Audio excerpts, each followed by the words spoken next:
Tú imagínate que tu visado de inmigrante en Estados Unidos depende de una excéntrica y caprichosa millonaria. Hablemos de Problemista, una loca comedia indie.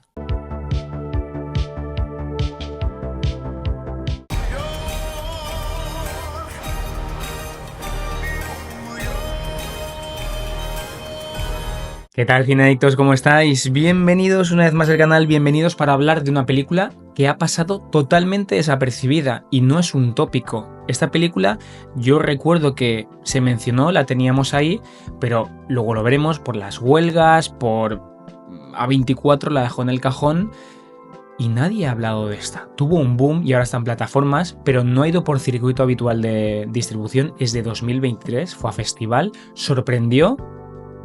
Y ya está. Problemista.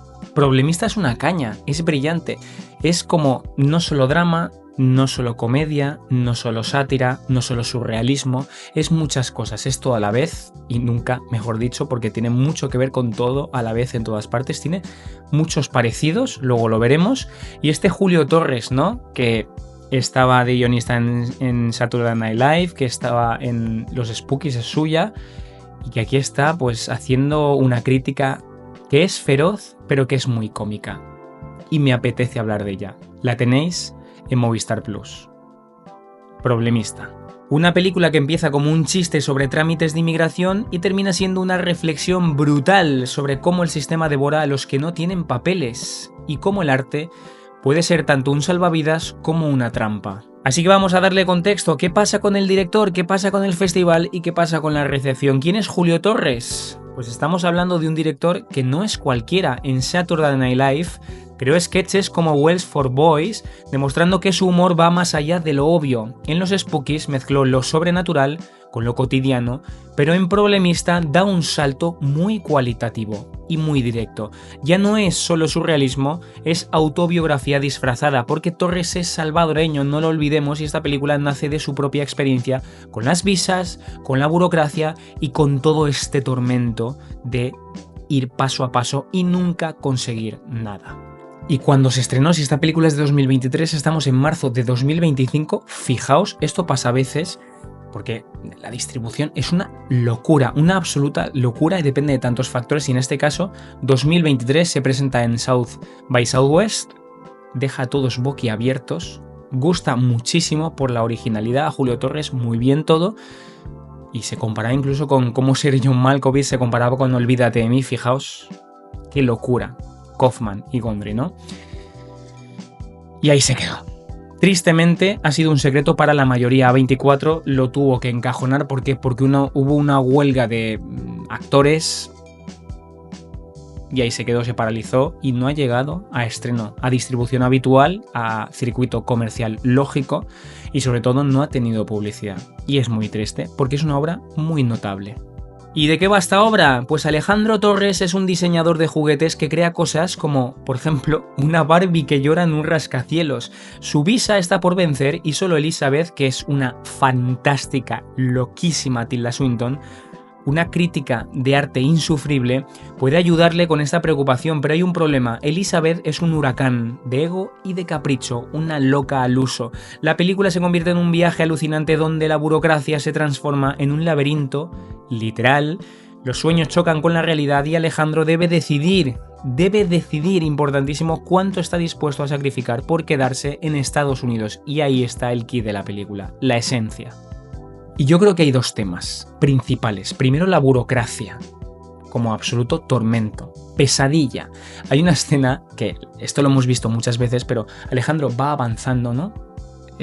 Por distintas fases de una oficina de inmigración que son todas iguales, que los tipos estos funcionarios van diciendo exactamente lo mismo, es un laberinto y te va recordando, ¿no? Eso es como una especie de escenario kafkiano, pero con colores muy brillantes, ¿no? Es como, al final estamos hablando de una sátira, una comedia. Y luego, segundo, el arte, que puede salvar, pero puede ser un obstáculo también. En este caso, Elizabeth, como ve los juguetes de Alejandro hermosos, porque ella está más para allá que para acá, es todo muy surrealista. Pero claro, aquí está la pregunta, está el kit, que es lo que estaba hablando antes. ¿Cuánto has de luchar por tu sueño, el sueño americano, y cuánto has de vender. No vender, sino equilibrar. Esto es como, ¿qué me está pidiendo la audiencia y qué ofrezco yo? Debo hacer lo que me gusta, lo que me apasiona, pero si nadie lo quiere comprar, nadie lo quiere recibir, y se va debatiendo, ¿no? Este equilibrio entre esta mujer, que cuando veáis la película, o si la habéis visto, lo sabréis, con el novio y el arte de los huevos, nunca mejor dicho, y luego este pobre hombre que solo quiere cumplir su sueño de diseñar juguetes. ¿Que sirvan o no sirvan? Pues ahí está el tema, ¿no? De la oferta y la demanda. Si hablamos de simbolismo de los juguetes, hay una metáfora muy clara sobre la identidad. Hay un detalle que casi nadie había comentado o yo no lo he visto. Cada juguete de Alejandro diseña una especie de espejo, ¿no? Con su psique, lo que está pensando y lo que le trasciende. No son ocurrencias random, son piezas de un puzzle emocional. Y después de decir esto es evidente, llegamos a la conclusión de que no son chistes baladí, no es hacer gracia por hacer gracia, no son, humor visual. Es una autobiografía de un inmigrante que está intentando luchar y que está convirtiendo el dolor, primer tema, en expresión artística, segundo tema. Y esto lo hemos visto en The Brutalist, obviamente no se puede comparar, no tiene nada que ver la película, pero fijaos, ¿no? El arte como evasión, como expresión y como redención. Aquí también está. Y esto, amigos, es el poder del cine. Hablemos de la dirección y la técnica, el estilo visual. Torres usa planos simétricos como Wes Anderson, podríamos decir, pero con un toque de ansiedad. Los colores cambian de gris para la burocracia, rosa neón para los sueños de Alejandro. Y hay un detalle que es genialísimo. Cuando Elizabeth habla, el fondo, si os fijáis, se distorsiona, como si su ego deformara la propia realidad. Es decir, emplea este surrealismo para expresar las emociones del personaje, para expresar el impacto de esas emociones del personaje en los otros personajes. Y si nos adentramos en la música, pues mezcla el electrónico y la marimba centroamericana. No es ni muchísimo menos un detalle menor, es la lucha de ese Alejandro que intenta adaptarse y no olvidar sus raíces. Esto es lo de siempre, saber de dónde vienes y saber dónde vas, para seguir siendo quien eres. La identidad, amigos, la identidad, importantísimo. Y como es una película tan particular, tan es indie y experimenta en muchos sentidos, porque Julio Torres es como que no hay reglas, ¿no? Esto es el surrealismo, esto es lo que emplea el fantástico, ¿no? Tenemos que comparar. Además estaba muy cerca la de Toda la vez en todas partes, que se llevó tantos Oscars, de esto ya hemos hablado, pero si os fijáis, aquí no hay multiverso, pero las dos están hablando del miedo a desaparecer, las dos están hablando de cómo miras a tu propia identidad aferrada en el presente. ¿De dónde vienes? ¿Qué estás haciendo? ¿Y a dónde vas? ¿Qué estás construyendo? Tienes pavor por no dejar huella. En el primer caso teníamos a esta mujer, hablar de las relaciones, de una mujer en sí mismo, de la hija, pero es el miedo a desaparecer, el miedo a no hacer lo que tienes que hacer, lo que crees que debes hacer, que es básicamente acoger tu identidad y desarrollarte. Y aquí es lo mismo. Aquí es exactamente lo mismo, pero sin multiversos. Pero también os diré que es mucho más íntima que la otra. Y también Olvídate de mí, Gondry y Kaufman. Obviamente, para mí la otra es una obra maestra, Olvídate de mí. Mientras uno habla del amor, evidente, Jim Carrey, Kate Winslet, pepinacos de actores y de película. Esta está hablando de papeleo. Pero los dos utilizan el fantástico para desarrollar, proyectar esas emociones, que son de angustia, son de tristeza, son de construcción, son de proyección, son de sueños, de cumplir nuestros sueños.